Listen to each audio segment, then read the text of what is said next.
This episode of Ask a Biologist is being pulled from our special collections that have been stored in our secret vault. This is Ask a Biologist, a program about the living world, and I'm Dr. Biology. Today we're going to be talking about a lot of things. It'll be biology, filmmaking, climate change, and the E word. Yes, evolution. In case you missed it, this year, 2009, is the 200th birthday of Charles Darwin. Actually, his birth date is February 12th. And it's also the 150th anniversary of the first publishing of his famous book on the origins of species. Now, both climate change and evolution have stirred up a lot of discussion and a lot of news stories. My guest scientist is Randy Olson, marine biologist turned filmmaker. He's been making documentary films since the 1990s, and two of them have been on the topics of evolution and climate change. Since he's both a scientist and a communicator, it seemed like a great way to learn a little bit about both subjects. Welcome to the show, Randy Olson. Great to be here, Dr. Biology. While preparing for this conversation, I did my homework, and I realized, we probably have enough material to create our own little mini-series, but unfortunately, we don't have that much time. So how about we start with evolution?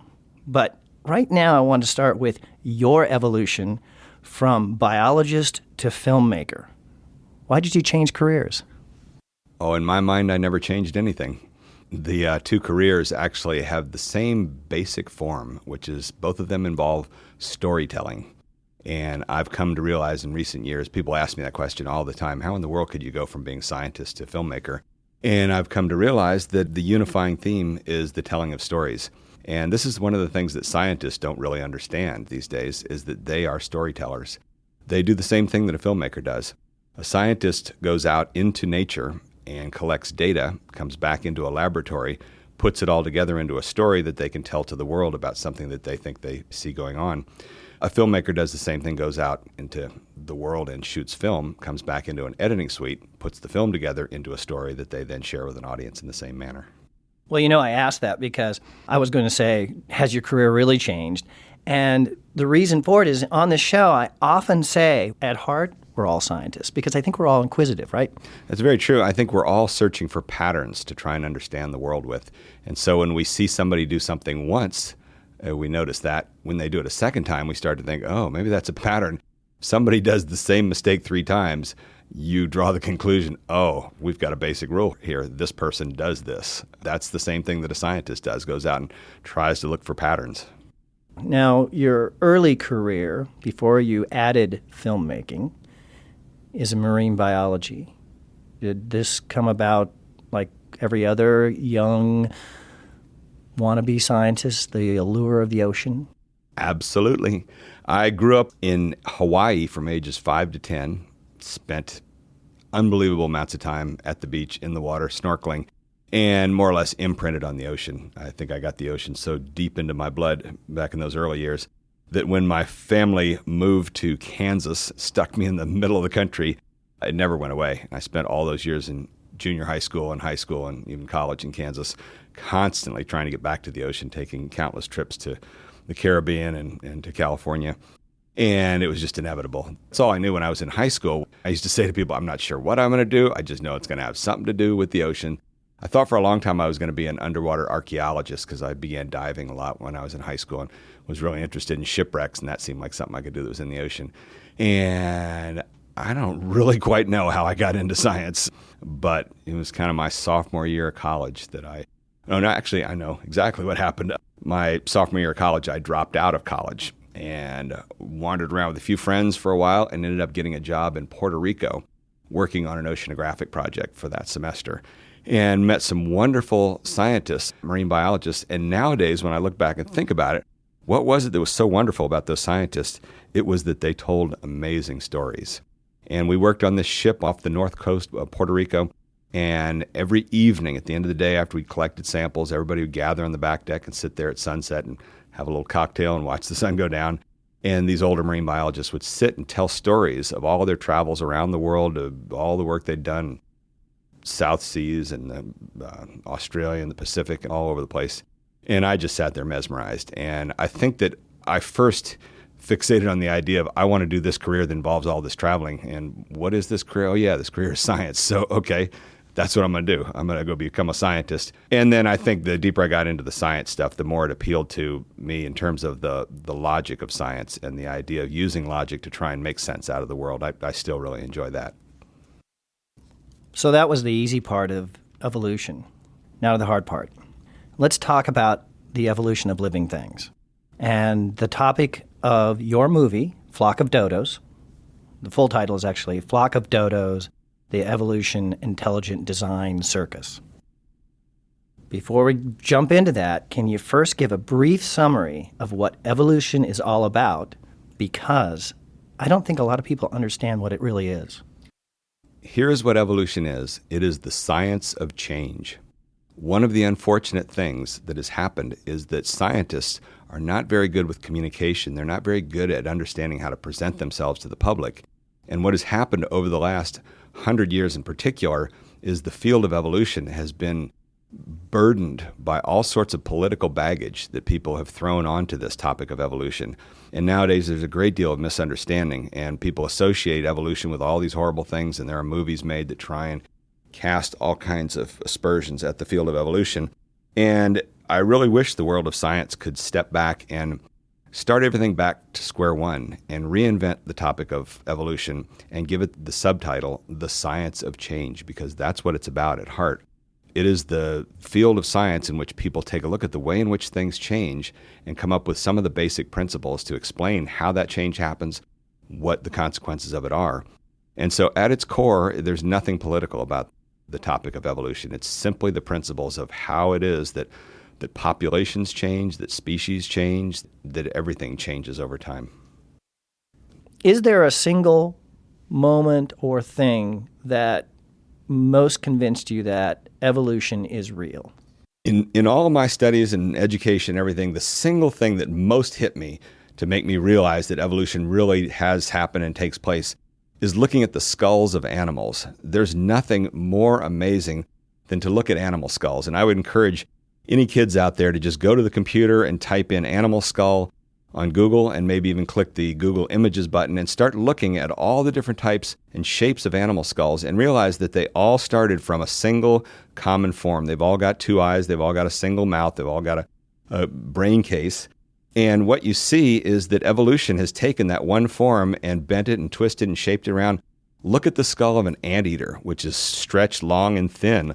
Look at the skull of a polar bear, and look at the skull of a grizzly bear. Look at the skulls of dogs, and all the ways in which it's just bent around and shaped around.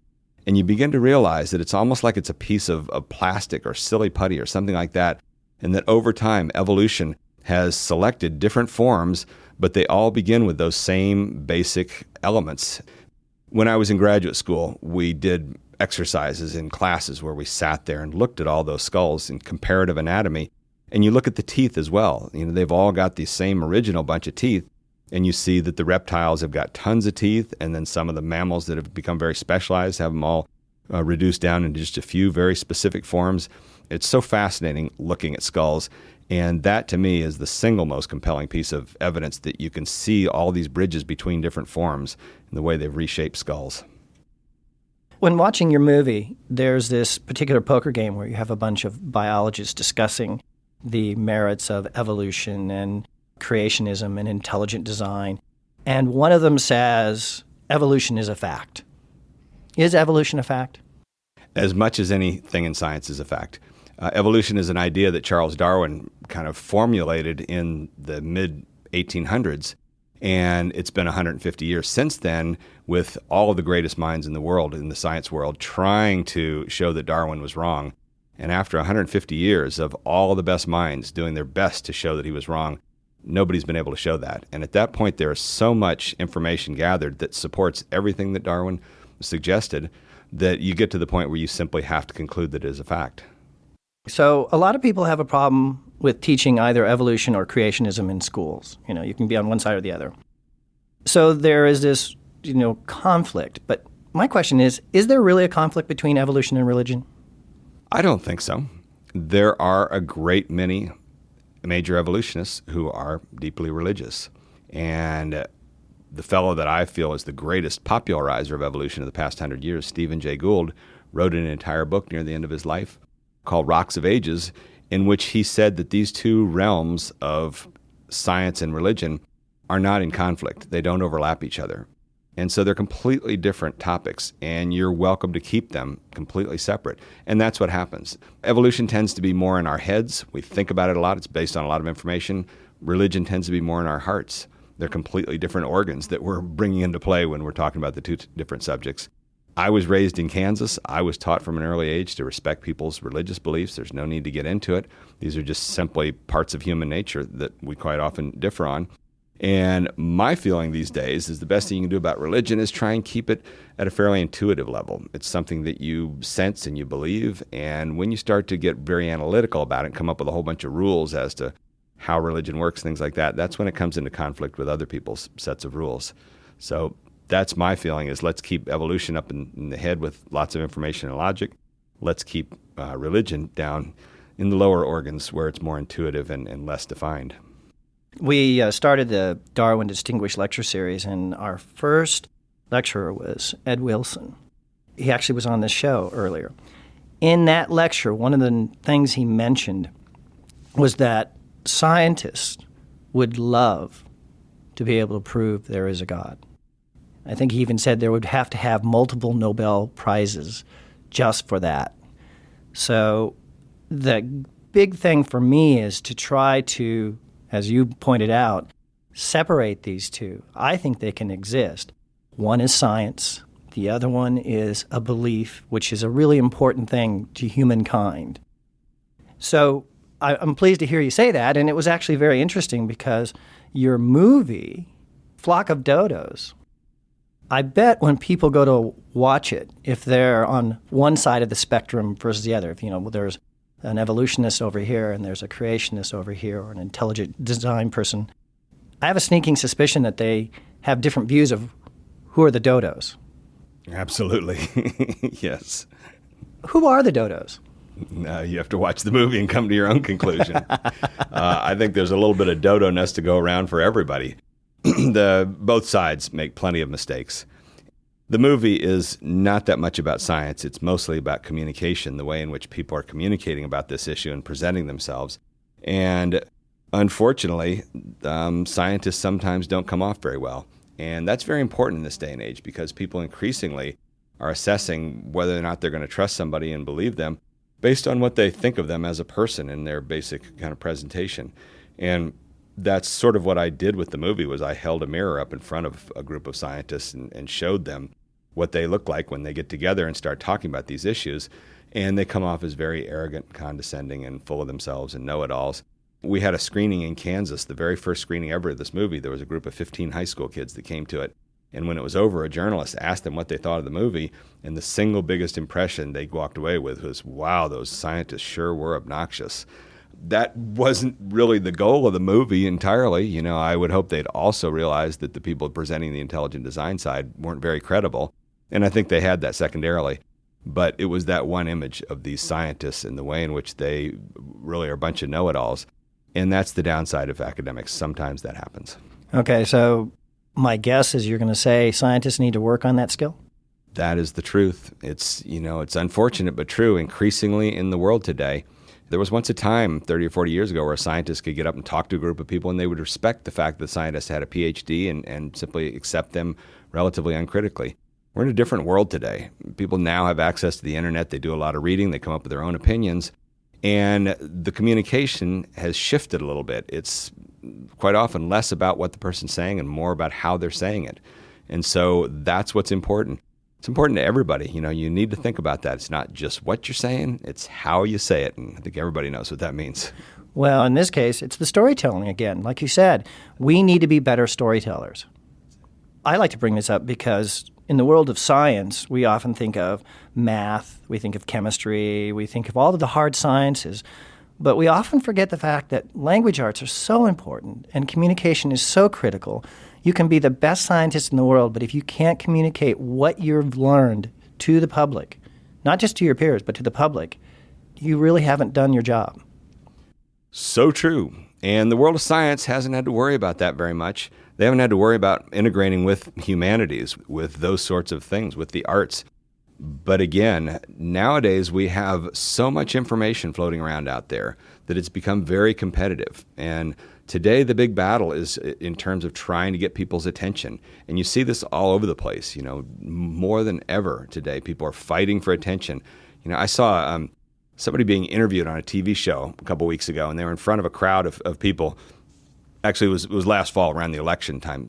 And behind the person being interviewed were all these people holding up signs with their own personal websites, yada, yada, yada.com. And you just realize every one of those people holding up signs, they're fighting for their own attention. Look at me, come to my website, pay attention to me.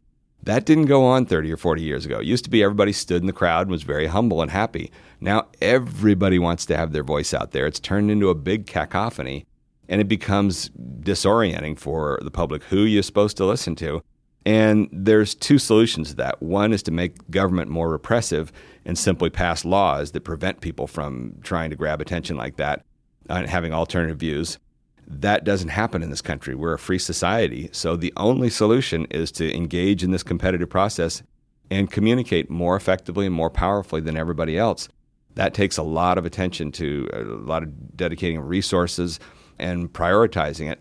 That's what the science world hasn't done in the past, but they're starting to now. And this is a new topic that is gaining a lot of momentum, is the communication of science. There's a shift that's going on. As if evolution is not a hot enough topic, I'd like to talk a little about your other movie, Sizzle, a global warming comedy. Now, climate change is another subject today that some people think is really not real. They think it's being made up. Others, like Al Gore, are very concerned about climate change. So let's talk about your movie and why you would, in the first place, call it a comedy, because that was curious to me. So why would I make a comedy about such a serious topic as global warming? And many people have asked that, and some of the people have been upset. And my answer is we can't afford to not be making comedies about global warming. We can't afford to not be using any means of grabbing the attention of the audience. And again, this is the problem today, is that everybody's so distracted, it's hard to get their attention. But we know that humor and entertainment is still a very powerful force in our society. If you look at things like The Daily Show and The Colbert Report, they've become enormously popular in the last 10 years. When Jon Stewart started on The Daily Show 10 years ago, it was still a silly little frivolous piece of nonsense on Comedy Central. All of a sudden, about 6 or 7 years ago, they began getting serious journalists coming on there and realizing that actually this piece of humor had a lot of substance to it, and it's a means of reaching particularly a younger demographic. And nowadays, this is a byproduct of all this noise, is the one thing that people always have time for. It's just like Jell-O. There's always room for Jell-O. There's always room for entertainment. So it's an opportunity to reach people, and that's why I've tried to utilize a little bit of entertainment in the form of comedy to open up the door for an audience and let them have some fun, and then eventually get around to a very meaningful message that we have with this movie. So, do you believe humans are causing global warming? Yes, absolutely. Not only do I believe that, most of the skeptics in the movie even concede that. Where the skeptics fall apart is they disagree on exactly how it's happening, on what to do about it, and all those sorts of things, whether we can do anything about it. But several of the major skeptics also concede that. Even Michael Crichton, before he died last year, also conceded that humans were causing global warming. Well, it turns out, I don't like to do a shameless plug, but we actually have an institute here. It's called the Global Institute for Sustainability. And they're looking into these very things. They're looking into climate change. And not only that, but also our resources. The planet is a self-contained sphere. It doesn't get things from outer space other than rays and energy from the sun. So if we don't take care of what we have here and conserve, we're going to have a real problem. So, if someone really wants to dig into it, they can. With Sizzle, I love the idea that you use comedy. I just had to bring it up that way because when I look at the title, I come from a science background, and so you expect a documentary. And in this case, I think, is it called a mockumentary? Is that what it's called? Sizzle's made up of 3 genres. It's mockumentary, documentary, and reality. Oh, okay. All right. Wow. The reality element is the cameraman that we had. So we did these interviews with real scientists, and one of our cameramen was a stand-up comedy actor. And we had him pretend that he was a cameraman until halfway through the interview, and then he would suddenly, out of nowhere, interrupt the interview and start arguing with the person I was interviewing. And that brought out all sorts of unplanned moments that you see in the movie. And it's a bit like the movie Borat. That's sort of our inspiration that got us started. And that was the starting point for the movie was, wouldn't it be interesting to interview a major expert and to have somebody in the crew actually disagree with the expert and to just out of nowhere interrupt and start arguing with them and stealing the interview from me and then see what happens, which is what we did about a dozen times. If you were able to have a person make one change in their life to reduce the impact of climate change, would you be able to pick one? I would say the number one change is to support all major politicians who are pushing for legislation at the large scale to do these things, to get involved with political actions of that sort, because this is what most of the experts know, is these problems are so large at such a broad scale, they're only going to be really solved by large-scale government political action. It's important to do the best you can in living your lifestyle and changing light bulbs and driving efficient cars, but in the end, the real solutions are going to come from big governments and trying to figure out ways to get some of these countries that are putting out the most carbon emissions, including the U.S., to change at a national level. So the problems are so urgent and pressing that it has to happen through politics. On this show, I ask 3 questions from all my guests. This is stealing from James Lipton in the Actors Studio. Uh-oh. The first one you actually answered. It's when did you first know you wanted to be a scientist or a biologist? So you did a great job of that. Now, what if I took it away from you? You can't be a scientist and you can't be a filmmaker. I'm going to take all that away from you. And a lot of times my scientists like to slide into the world of education, and I really, really love hearing that they would become teachers. But I want to really stretch you a little bit. If I take that all away from you, what would you be? Pro surfer. You are my second pro surfer. You know that? I have a physicist from Exeter, England, that would be a pro surfer or a pro snowboarder. So why a pro surfer? Surfing is the most wonderful sport in the entire universe. Yeah, I surf very avidly, and it's a wonderful way to get out there in nature and sit out there on the ocean. And as I said, I got imprinted on the ocean at an early age, and so this is a great way to connect with it nowadays. So just can't get enough of surfing. Now, what advice would you have for young scientists, or I'm going to take the pro surfer out there that decides they want to become a biologist. What are you going to tell them to do? To become a biologist, discover what truly excites you. Discover that one thing that you so thoroughly enjoy that you're willing to do it for free. When I was in college, I worked on marine biology projects for professors for free, and I had a lot of friends that wouldn't work on anything for free. They, demanded to be paid. I so thoroughly enjoyed being around the ocean and studying it that I was willing to do it at all costs. My motivation level was so high that I was willing to endure all sorts of pain, go out there in miserable, rainy, stormy days and walking along the shoreline and counting mussels and starfish and things like that. You need to find that deep motivation, and sometimes you have to just go out and sit on a rock and meditate and figure out what it is that you really thoroughly enjoy. But it is that passion and drive that can get you through the very worst of times. And when you don't have that, that's when things get really painful. So when people get stuck in difficult jobs and they just don't have any passion for what they're doing, that's when life is fairly miserable. I've spent 20 years being fairly poverty-stricken, but doing what I wanted to do. And a lot of my friends who went to film school with me are now making large amounts of money working on shows that they hate, and they're deeply depressed and miserable. So given the choice, I think I'm a little better off being poverty-stricken and enjoying what I do. I find it interesting. You mentioned that you've been taking acting lessons. Has this been going on for very long? I began getting interested in filmmaking 20 years ago, and as a part of that, I've taken a number of acting courses over the years because acting is a fundamental part of presenting yourself and other people. So learning those basic dynamics are important. And when you look at people on camera, they are usually acting. They're presenting something to you. And so getting an understanding of that is very important. Do you find that taking the classes also help you with your communication skills? taking acting classes has been the most important part of learning about how to make films and how to communicate. I've written a book that's called Don't Be Such a Scientist, and the core of that book is the 2-year acting program that I took when I moved to Hollywood in 1994. I went into this class with this crazy acting teacher who screamed her lungs out at me on the first night of the class in front of all the students. And what she said was that, I don't want you in this class. You're overeducated. You think too much. You're an intellectual. You're too analytical. You're not an actor. Acting is the opposite of thinking. When things happen, actors act. They don't stop and look at them and analyze them and think. That's what intellectuals do. And this is the antagonism that you have between highly educated people versus the general public. General public prefers to kind of act, and what she would scream at me was, you're no good as an actor. Nobody wants to watch you standing on a stage thinking instead of acting. So that's one of the hard things when you get a big education, is realizing that you need to still be able to act and do things rather than think.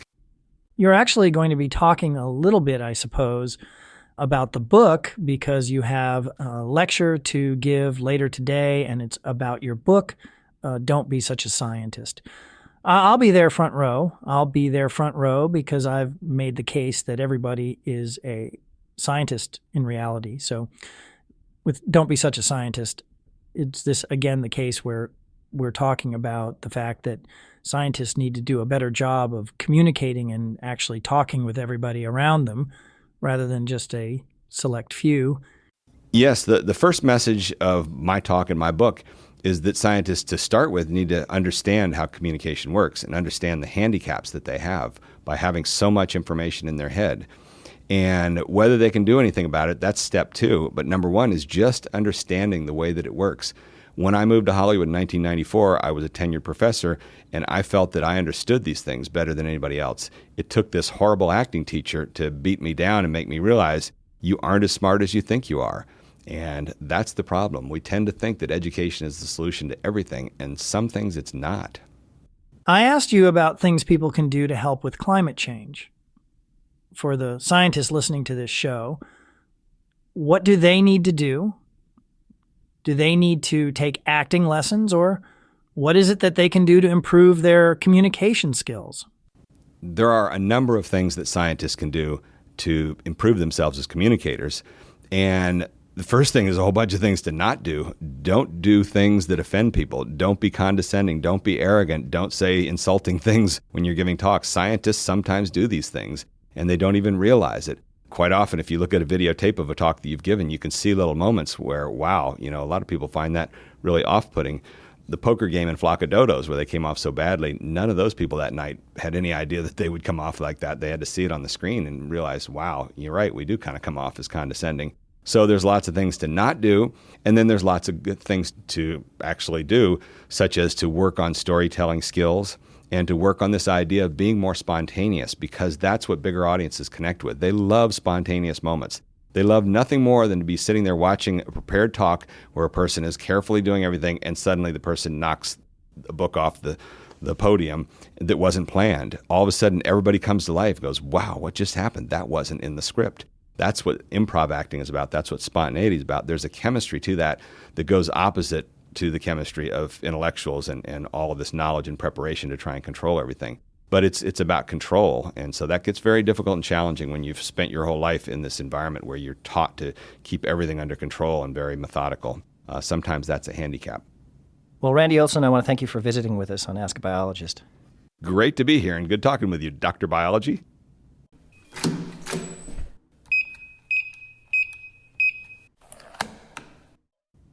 You have been listening to one of the Ask a Biologist special collection episodes. My guest was Randy Olson, a scientist and filmmaker.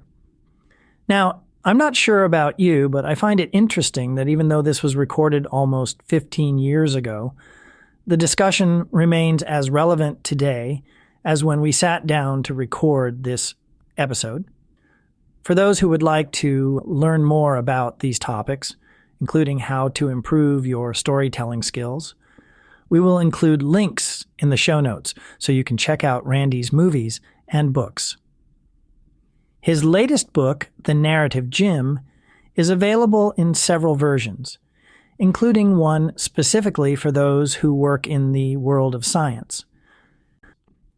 The Ask a Biologist podcast is produced on the campus of Arizona State University and is recorded in the Grassroots studio housed in the School of Life Sciences, which is an academic unit of the College of Liberal Arts and Sciences.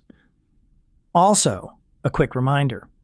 If you have not subscribed to this podcast, please take a moment to do that so you do not miss any of our future episodes. And remember, even though our program is not broadcast live, you can still send us your questions about biology using our companion website. The address is askabiologist.asu.edu, or you can just use your favorite search tool and enter the words Ask a Biologist.